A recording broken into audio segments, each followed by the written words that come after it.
Pang-apat po mga kapatid sa Islam na uri ng pangarap na itinuturo sa atin ng Islam mismo sa Quran ay pangarapin natin na maging close tayo kay Allah subhanahu wa ta'ala. Pangarapin po natin na maging close tayo sa Kanya dito sa daigdig at sa kabilang buhay. Raja'u al-qurbu minallahi azza wa jalla fi dunya wal akhirah. Raja'ul qurbi minallahi azza wa jalla fi dunya wal akhirah. Ang pangarapin natin na maging close tayo kay Allah dito sa daigdig at sa kabilang buhay. So, papaano po tayo mangangarap? Pangangarapin natin na maging kabilang tayo sa mga taong masipag gumawa ng alaala kay Allah subhanahu wa ta'ala. Dahil kung masipag tayo gumawa ng dhikr, alaala kay Allah ay magiging kabilang tayo sa hadith na ito. Sinabi ni Propeta Muhammad peace be upon him na sinabi daw ng Allah sa hadithul Qudsi, ana inda dhanni abdi bi. Ako ay depende sa iniisip ng aking alipin sa akin. Depende ang iniisip ng aking alipin sa akin. Wa ana ma'ahu hina yadhkuruni. At ako, sabi ng Allah, ay kasama niya pag inaalaala niya ako.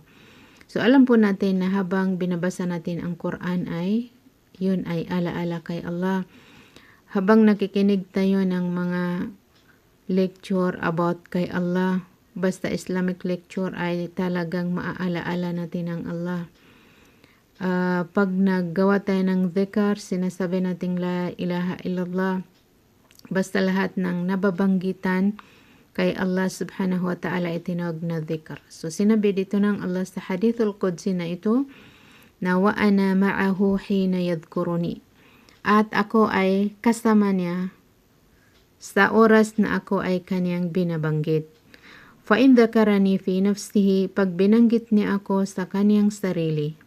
Ibig sabihin, binabanggit mo ang Allah sa sarili mo, iniisip-isip mo, pinag-aasam-asam mo ang mga tanda ng Allah, ang mga nilikha ng Allah, o di kaya nagbabasa ka ng Quran, o di kaya nagsasabi kang subhanallah, walhamdulillah, wala ilaha illallah, Allahu akbar, at iba pang mga dhikr, ay binabanggit ko din siya, sabi ng Allah sa aking sarili. So, wa in dhakarani fi mala'in, pag binanggit niya ako sa mga nilalang, dhakartuhu fi mala'in khairim minhu, ay babanggitin ko din siya sa mga nilalang na mas mabuti kaysa mga nilalang na binanggitan niya sa akin. Wa in taqarraba ilayya shibran, at pag lumapit siya sa akin ng isang shibr. Ang shibr, mga kapatid sa Islam, ay ang distance sa pagitan ng father fingers natin at saka baby fingers. Mga 8 inches. Mga 8 inches. Halimbawa, paano ka lalapit kay Allah? Ibig sabihin, ng paglapit kay Allah ay nagsikap ka gumawa ng mabuti.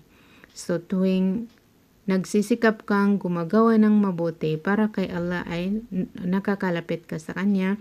So, kung gaano ka kabilis gumawa ng kabutihan ay ganyan ka haba ang distance na nailalapit mo kay Allah. So, ang ibig sabihin dito mga kapatid sa Islam ay halimbawa ay lumakad ka ng isang shibr, mga 8 inches.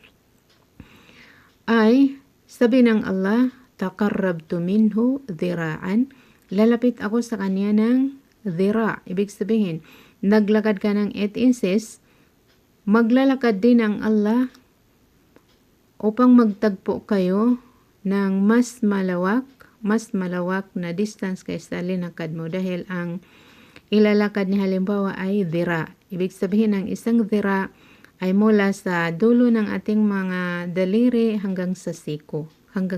So, di ba mas malaki? Mas interesado po ang Allah na magtagpo tayo. May tagpo niya ang kanyang alipin. Dahil ang Allah, mga kapatid sa Islam, ay huwag po natin kalimutan na siya ay Ar-Rahim, lubos na maawain. Gustong-gusto ng Allah na ma-enjoy natin ang kanyang paraiso. Kaya, mas interesado siya na magtagpo tayo sa paraiso kaysa tayo. Tingnan niyo ang hadith na ito na hadithul Qudsi.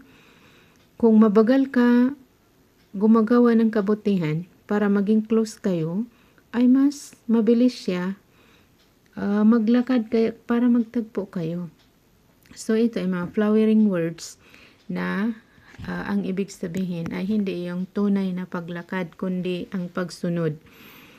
Kung gaano tayo kabilis sumunod kay Allah ay ganyan tayo ka-close sa Kanya. Kung gaano tayo kabilis magsunod, halimbawa dumating ang oras ng dasal ay agad tayo nagdadasal para kay Allah, ay mabilis tayo sumunod. Mabilis tayo maglakad. Kung ihalin tulad natin ng literal na meaning ay mabilis tayo maglakad tungo sa Kanya. So kung gaano tayo kabagal magsunod, kahit na nagsusunod tayo kung mabagal tayo, gagawin lang natin ang utos pag matatapos na ang oras, ay ganyan din kabagal, nakikitungo ang Allah sa atin. So lahat ng ginagawa natin mga kapatid sa Islam ay babalik din sa atin. Tayo ang gumagawa. Tayo po ang gumagawa ng good record natin. Tayo ang gumagawa ng good record natin kay Allah subhanahu wa ta'ala. Tayo din ang gumagawa ng tayo ang nagtatanim na aaniin natin sa kabilang buhay. So, ibig sabihin, magiging close tayo kay Allah kung masipag tayo gumawa ng alaala sa Kanya. Magiging close tayo kay Allah kung masipag tayo magbanggit sa Kanya. Babanggitin natin sa ating sarili. Babanggitin din niya tayo sa Kanyang sarili. Babanggitin natin sa mga nilalang. Halimbawa, ituturo natin sa mga tao ang Kanyang mga salita. Igaguide natin ang mga tao tungo kay Allah. Babanggitin din niya tayo sa mga anghel niya. Yung mga malalapit na anghel niya, i-appreciate niya tayo sa Kanyang mga anghel. Ipagmamalaki niya tayo na tingnan niyo si Fulan. Tingnan niyo si Fulan na binabanggit niya ako sa mga tao. So, kaya sabi niya dito, kung babanggitin niya ako sa mga nilalang, ay babanggitin ko rin siya sa mas mabuting mga nilalang kaysa binanggitan niya sa akin. Pag lalapit sa akin ng shibor, ay lalapit ako sa kanya ng dhira. Pag lalapit sa akin ng dhira, ay lalapit ako sa kanya ng ba. So, ang ba ay ang distance na mga yung pagitan ng dalawang kamay natin pag basta sobra isang metro mga kapatid sa Islam. So, ang point of view dito ay mas mabilis ang Allah sa pakikipag-close niya sa atin.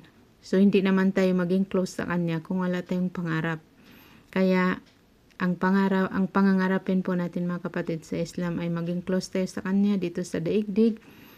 Magiging close tayo sa Kanya kung masipag tayo bumanggit sa Kanya dito sa ating mga sarili at sa mga tao, at masipag tayo maggawa ng dhikr kay Allah subhanahu wa ta'ala.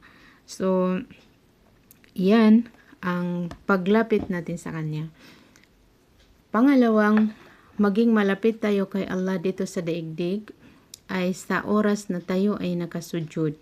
Ang pinakamalapit na oras natin kay Allah, ang pinakamalapit tayo kay Allah na oras ay sa oras na tayo ay nakatira pa. So pag nakatira pa tayo kay Allah subhanahu wa ta'ala, either obligatory prayer or mga voluntaring prayer, ay napakalapit natin kay Allah. Kaya sabi ng propeta, doon na ninyo damihan ang inyong mga panalangin. So, yan po mga kapatid sa Islam, ang kabutihan ng paggawa ng mga sunnah na prayer. Yung mga optional, tulad ng mga rawatib, at saka yung salatul duha, bukod pa sa nagiging close tayo kay Allah dito sa daigdig habang tayo ay nakasujud o nakatira pa, ay lahat ng itinitira pa natin na para kay Allah ay iaangat ng Allah ang ating mga antas. Iaangat ng Allah ang ating mga antas at buburain niya ang isang kasalanan. Sabi ng propeta, noong sabihin ni Thawban sa kanya, sabi niya, "O sugo ng Allah, gusto ko pong maging kasama mo ako sa paraiso."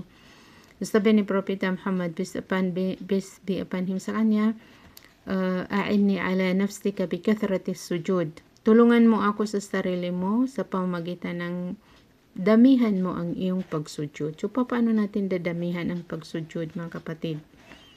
Dadamihan po natin ang pagsujud kasi ang voluntaring prayer ay limited. Yan, alam natin yan na sobra 30 sujud. So, paano dadamihan? Dadamihan sa pamagitan ng pagdasal ng mga voluntaring dasal. Ano ang mga voluntaring dasal? Mayroon tayong mga rawatib na dasal. Sa Fajr ay bago tayo magdasal ng Fajr ay magdasal tayo ng 2 unit, 2 rak'ah. Sa Dhuhr ay bago pa magdasal ng obligado ay magdasal ng 4 rak'ah o 4 units. Pagkatapos ng Dhuhr ay magdasal naman ng 2 rak'ah. Tapos sa Maghrib, after Maghrib, sa Isha, after Isha. So, mayroon ding Salatul Duha, mayroong Qiyamul Layl. So, ano ang sabi ng propeta? Innaka lan tasjuda lillahi sajadatan illa rafa'aka Allahu biha daraja wa hatta anka biha khati'ah. Sa katotohanan, sabi niya kay Thawban ay ikaw ay wala kang itinitirapang isang tirapa lang para kay Allah na hindi niya babayaran ng anong ibabayaran ng Allah sa iyo sa isang sujud mo. Itataas niya ang antas mo. Itataas niya ng isang antas. So, ano ang antas sa paraiso, mga kapatid? Isang antas lang ay tulad ng pagitan ng langit at lupa. Masya Allah. So, habang nagsasagawa tayo ng mga voluntaring dasal na nagsusujud tayo para kay Allah, ay tumataas ang antas natin dahil tinataas ni Allah ng isang daraja. Inaangat niya ng isang angat ang isang sujud natin at binubura niya ang isang kasalanan natin. Kaya sabi ni Prophet Muhammad, peace be upon him, sa isang lalaki na si Thawban na gusto niya maging kasama niyang propeta. Sabi niya, tulungan mo ako sa sarili mo sa pamamagitan na upang maabot mo ang pangarap mo na makasama mo ako sa paraiso sa pamamagitan ng damihan mo ang sujud mo. Ibig sabihin, magdasal ka ng maraming sunnah, maraming optional na dasal, yung mga nabanggit po natin. So, yun. Habang tayo ay nakatira pa, ay ano ang makukuha natin doon? Sa oras na tayo ay nakatira pa, ay close tayo masyado kay Allah. Kaya, manalangin ka na doon. Pangalawang makukuha natin sa pagsujud natin ay naiaangat ang ating antas kay Allah subhanahu wa ta'ala. Masya Allah. Dalangin natin kay Allah na hindi tayo magsawa, sagawa ng mga obligadong dasal at magdagdag pa tayo ng mga voluntaring dasal. Kasi kung ano man ang naidadasal natin ay tayo rin ang mag-aani, mga kapatid sa Islam. Sabi ng Allah sa banal na Quran, yun po ang pagkamalapit natin kay Allah dito sa daigdig. Sa kabilang buhay naman, ay pag naparaiso ka, ay malapit ka na kay Allah subhanahu wa ta'ala. Dahil ang paraiso ay nasa taas. Ang paraiso ay nasa taas at ang taas ng paraiso ay nandoon ang arsh ng Allah at ang taas naman sa itaas ng arsh ay nandoon ang Allah subhanahu wa ta'ala. Saan makikita ang paraiso? Sa ibabaw ng pangpitong palapag ng langit. Saan din naman ang imperno? Ang imperno ay sa ilalim ng pangpitong karagatan sa pinakailalim ng lupa. So, ganyan ka layo, mga kapatid sa Islam, ganyan ka layo ang paraiso sa imperno. Ang paraiso ay nasa taas, ang imperno ay nasa ilalim. Ilayo na tayo ng Allah sa imperno. Tapos, ang Allah ay sa ibabaw ng kaniyang arsh. So, saan ang mas malapit? Mas malapit ang paraiso. Ang imperno ay napakalayo mo kay Allah, wal'iyadu billah. At saka kakalimutan ka na niya. Kahit ano pa ang pag-iyak ng mga tao sa imperno ay parang hindi sila alam, parang hindi sila kilala ng Allah subhanahu wa ta'ala. Ilayo na tayo ng Allah sa mga practice na ikaka-imperno ng mga tao. So, Sabi ng Allah sa banal na Quran, Surah Al-Baqarah 186, wa idha sa'alaka ibadi anni fa inni qarib. Pag tinanong ka ng aking mga alipin tungkol sa akin, ay sabihin, fa inni qarib ay tunay na ako ay napakalapit.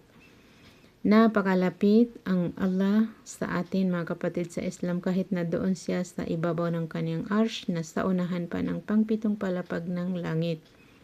So, ang kasama natin, mga kapatid sa Islam, ay ang pagkakaalam, ang kaalaman ng Allah, ang paningin niya, ang pandinig niya, ang pangangalaga niya sa atin. So, kung gaano tayo kasipag lumapit sa kanya sa pamamagitan ng pagsunod at paggawa ng mga kabutihan, na yun ang instruction niya kanina, Suratul Kahf. Man kana yarju liqa'a rabbih falyamal 'amalan salihan wa la yushrik bi ibadati rabbih ahada.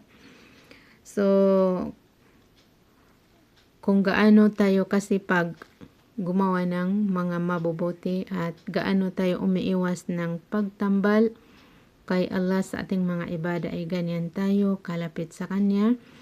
Ganyan kalapit sa atin ang kaniyang pangangalaga, ganyan kalapit sa atin ang kaniyang biyaya, ganyan kalapit sa atin ang kaniyang awa, ganyan kalapit sa atin ang kaniyang tulong. Wa idha sa'alaka ibadi anni fa inni qarib ujibu da'watad da'i, tinutugon ko, sabi ng Allah, ang panawagan ng nananawagan. So, kahit anong kailangan natin, mga kapatid sa Islam, ay tawagin natin ang Allah. Dahil mismo, sinabi niya dito, very clear na sinabi niya na napakalapit niya sa atin. At saka pag tinawag natin ay magre-reply siya, tutugunin niya. Falyastajibu li, kaya tanggapin nila ako. Paano natin tatanggapin ang Allah? Tatanggapin po natin sa pamamagitan ng ating paniniwala na tunay na siya ang Allah, tunay na siya ang totoong Diyos na karapataning sambahin natin. Tanggapin po natin ang kanyang mga utos, tanggapin natin ang kanyang mga turo na kung saan inaalam sa banal na Quran at sa sunnah ni Propeta Muhammad, peace be upon him, wal yu'minu bi, at maniwala sila sa akin. So, parang binigyan tayo ng dalawang kondisyon na magre-reply siya sa ating panawagan kung tatanggapin natin siya. Tatanggapin natin ang kanyang mga utos, tatanggapin natin ang kanyang mga hatol, tatanggapin natin ang kanyang mga gawa na kabilang sa kanyang mga gawa, mga kapatid sa Islam, kung ano ang nilaan niya sa atin. Kung ano ang binibigay niya sa atin, ay tanggapin natin yan. At kung ano ang ipinag-utos niya sa atin na yun, ang kanyang sharia, yung kanyang batas, ay tanggapin natin ang kanyang batas ng kusa. At saka maniwala tayo na siya ang totoong Diyos, siya ang nagbigay sa atin ng buhay. Babalik tayo sa kanya pagkatapos nating mamatay, at gagantimpalaan niya ang mga taong naniwala sa kanya at paparusahan niya ang mga taong hindi naniwala sa kanya. Falyastajibu li wal yu'minu bi la'allahum yarshudun. Pag nangyari iyan, ay mapapatnubayan tayo sa tamang daan tungo sa kanya at tungo sa kanyang paraiso. So, dito lang po tayo hanggang, mga kapatid sa Islam. Ang napatapos natin ay ang pangatlo at pang-apat na klase ng pangarap.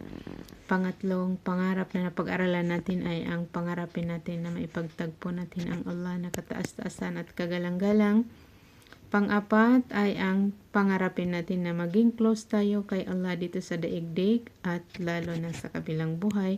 So, binigyan na tayo ng Allah ng instruction sa Quran at binigyan din tayo ni Propeta Muhammad, peace be upon him. At dalangin natin kay Allah na tulungan niya tayo sa ating mga sarili, na maging kabilang tayo sa mga taong close sa Kanya, maging kabilang tayo sa mga taong maipagtagpo niya sa paraiso. Maraming salamat sa inyong lahat. Naway biyayaan kayo ng Allah. Subhanakallahumma bihamdik, ashhadu an la ilaha illa anta, astaghfiruka wa atubu ilaik.